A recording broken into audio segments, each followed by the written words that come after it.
کہ یہاں میزان سے کیا مراد ہے؟ موازین جمع ہے میزان کی، تو آیت کا مفہوم یہ ہوا کہ بہت سارے ترازو قائم کیے جائیں گے۔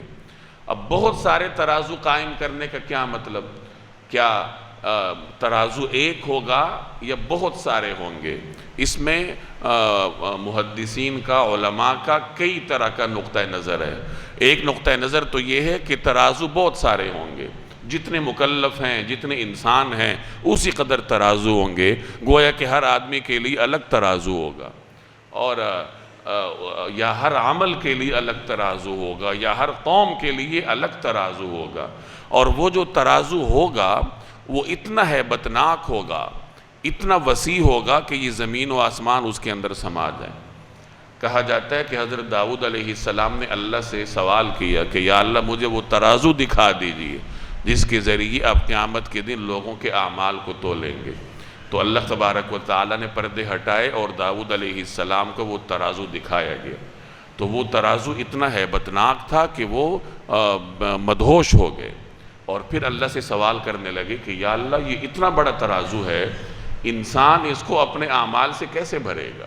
انسان کے لیے ممکن ہی نہیں ہے۔ تو اللہ نے فرمایا کہ جس کے ساتھ ہماری رضا شامل ہو جائے گی تو پھر کھجور کا ایک ٹکڑا بھی اس کو بھر دے گا۔ یعنی یہ اللہ تبارک و تعالیٰ کی رحمت ہی ہے کہ انسان کو توفیق دیتا ہے اعمال کرنے کی، اور پھر اس کے اعمال میں وزن پیدا کرتا ہے۔ تو ایک نقطہ نظر تو یہ ہے کہ ترازو بہت سارے ہوں گے، انسانوں کی تعداد کے برابر یا اعمال کی تعداد کے برابر، اور ایک نقطہ نظر یہ ہے کہ ترازو ایک ہوگا، ایک ترازو ہوگا۔ اور جو قرآن کریم میں جمع کا صیغہ استعمال کیا گیا، اس کی وجہ یہ ہے کہ اس کی عظمت بیان کی جا رہی ہے۔